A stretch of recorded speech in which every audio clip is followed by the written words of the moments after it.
I am Reed, I am 27, just an average dude. I've made tons of money mistakes in my 20s, and now I want to share everything I've learned to help you take control of your finances and your life. Alright, let me be real with you for a second. I was scrolling through YouTube the other day and I saw this video from some guy talking about how he went from broke to a millionaire and then to $100 million. And honestly, man, my first thought was like, okay, cool, good for you, but what does that have to do with me? I am not trying to be a $100 millionaire. I am just trying to pay my bills on time and not feel that panic every time I open my banking app. And I think that is where most of us actually are. We don't need some crazy rags to riches story, we just need to get our stuff together. So I want to talk about money rules today, but not the kind of rules that some rich guy tells you from his yacht. I want to talk about the rules that actually work for a normal person with a normal job and normal bills. Because here's the thing I learned the hard way. Nobody teaches you this stuff, not in school. Not from your parents if they grew up struggling too. You are just supposed to somehow figure it out. And when you don't, you feel like a failure. I know I did. When I was 20, I had no idea what I was doing. I was working a job that paid just enough to cover my rent and my ramen habit. But I also had this credit card that I treated like free money. You know how that goes. You buy dinner, you buy some clothes, you buy a round of drinks for your friends because you want to look cool. And then the statement comes and you are like, oh, that is bad. I was maybe like 2,000 or 3,000 in debt, which I know compared to some people is nothing. But when you are making minimum wage and you can barely afford your rent, that 2,000 feels like $1 million.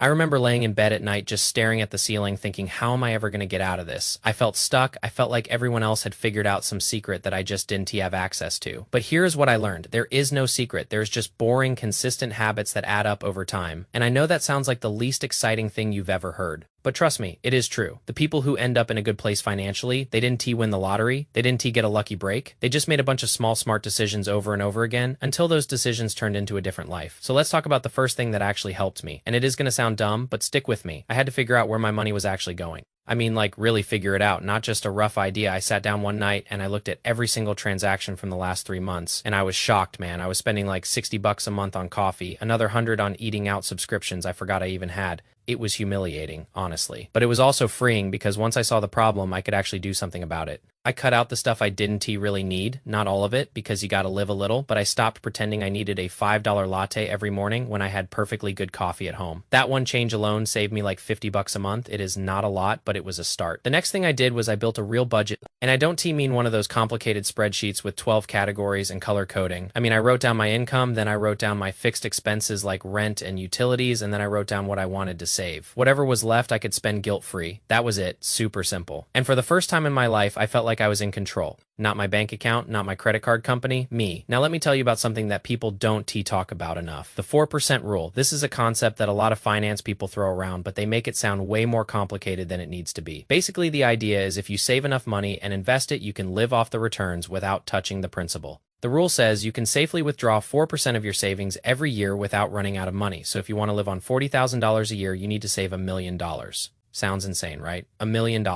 That is impossible. I felt the same way when I first heard it. But here's the thing. You don't need $1 million to start. You just need to start. The 4% rule is about giving yourself a target. It is about knowing that every dollar you save today is a dollar that is going to work for you tomorrow. And when you look at it that way, suddenly skipping that $5 latte doesn't feel like a sacrifice. It feels like an investment in your future self. I started small, like really small. I was putting away $50 a paycheck. Then I got a little raise and I put away 100. Then I started a side hustle and put away 200. It added up, man, slow at first, but it added up, and seeing that number grow gave me more motivation than any new pair of sneakers ever could. Now let's talk about skills, because saving money is great, but at some point you gotta make more money. And I am not saying you need to become some entrepreneur or start a huge business. But you do need to think about what skills you have and how you can make them more valuable. When I was broke, I realized that my biggest problem was that I was working hard enough. It was that I was working smart. I was trading my time for money, and time is the one thing you can get more of. So I started thinking about skills that would let me charge more per hour. I learned some basic digital skills. Nothing crazy. Just stuff like writing better emails, using basic design tools, understanding how to use spreadsheets for more than just making lists. Those skills got me a better job. Then that better job led to more opportunities. And suddenly, I was just scraping by anymore. I was actually building something. There's this simple framework I like to think about when it comes to skills. It is called Ikigai.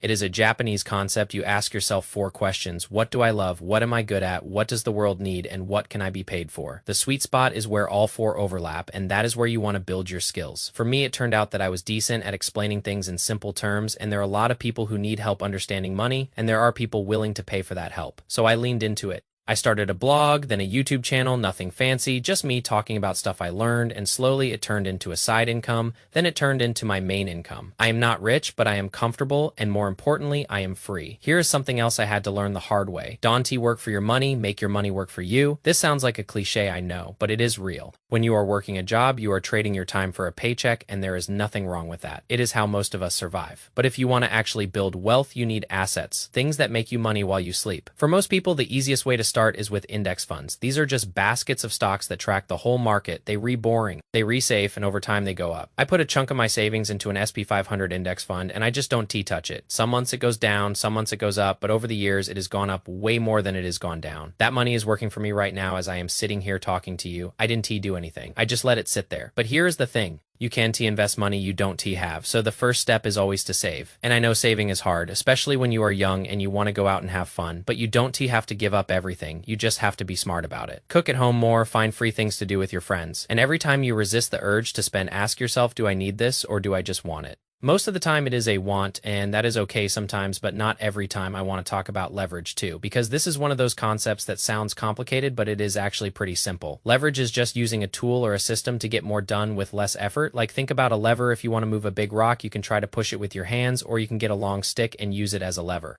Same effort, way more results. That is leverage. In life, leverage can mean using technology to automate stuff. It can mean hiring someone to do tasks you are bad at. It can mean creating content once that reaches 1,000 people. The key is to stop doing everything yourself and start finding ways to multiply your efforts. I remember this one time I was trying to do everything in my little side business. I was writing the content, handling the emails, doing the bookkeeping, managing social media. I was exhausted, and I was making much progress. Then I realized I could automate the emails. I could use templates for the content. I could hire a virtual assistant for like $10 an hour to handle the admin stuff. Suddenly I had more time to focus on the things only I could do. And my income went up without me working more hours. That is leverage. Man, here's another rule that changed everything for me. Get distribution over creation. You can have the best product or the best skill in the world, but if nobody knows about it, it doesn't matter. I struggled with this for a long time. I was making content and nobody was watching. I was offering services and nobody was buying. The problem was my stuff. The problem was nobody knew my stuff existed, so I had to learn how to get my work in front of people. I picked one platform and I committed to it. I posted every single day for months. Some posts got 0 likes, some got a few, but I kept going and slowly people started to pay attention. Then I took that attention and moved it to my email list so I could build a direct relationship with my audience. That changed everything. Because now I don't have to rely on algorithms or luck. I have people who actually want to hear from me. And look, I know putting yourself out there is scary.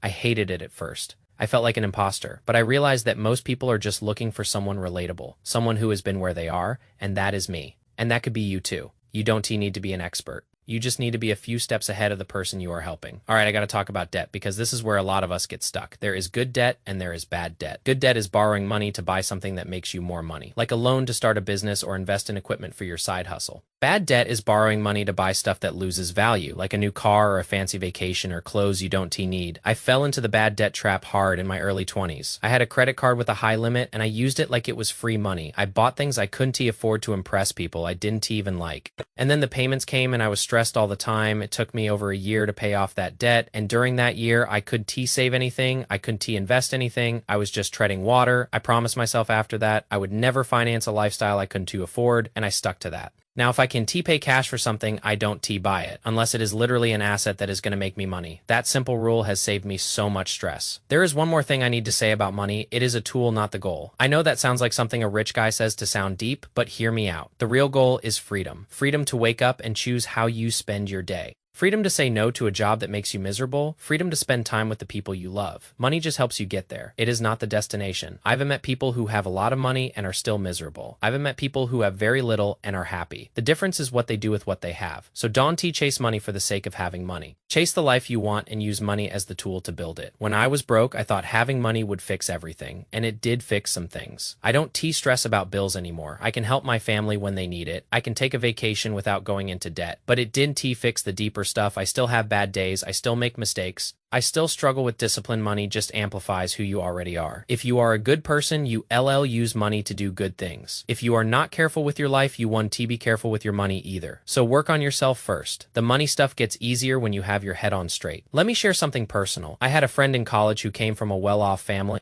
His parents gave him a credit card for emergencies and he treated it like it was endless. He'd buy rounds, get nice clothes, go on trips. Everyone thought he had it all figured out. But after graduation, when his parents cut him off, he was drowning. He had no savings, no skills, no clue how to manage money. He had to move back home and start over from zero. Meanwhile, my other friend who grew up with very little had been working part-time throughout college, saving every penny he could. He graduated with $5,000 in savings. It was too much, but it was something, and that something gave him options. He could move to a new city for a job. He could afford a security deposit on an apartment. He wasn't T-rich, but he was T-stuck either. That story always stuck with me. It taught me that it is not about how much you make, it is about what you do with what you have. Some of you might be watching this and thinking it is too late for you. You are 25 or 30 or 35 and you feel like you've already fallen behind. Let me tell you something, it is not too late. The best time to start was 10 years ago. The second best time is today. I know people who started saving in their 40s and still built a comfortable retirement. I know people who paid off huge debts in their 30s and went on to buy homes and start families. Your timeline is your own. Stop comparing yourself to the guy on Instagram who got rich at 22. That guy is the exception, not the rule. Most of us are just trying to get a little bit better every day, and that is enough. All right, I am going to wrap this up because I've been talking for a while, but I want you to remember this. You don't need talent, you don't need luck, you don't need a trust fund. You just need to start saving something, even if it is $5. Start learning a skill, even if it is just 1 hour a week. Start putting yourself out there, even if nobody notices at first. Small steps add up, they really do. I am living proof of that. I am not a millionaire. I am not a finance guru. I am just a regular guy who decided to take control of his money instead of letting his money control him. And if I can do it, you can do it too. So go check your bank account, look at where your money's going. Make one change today, just one, and then another one tomorrow, and another one the day after that. That is how you build a life. That is how you build wealth. And that is how you finally stop worrying about money and start living peace.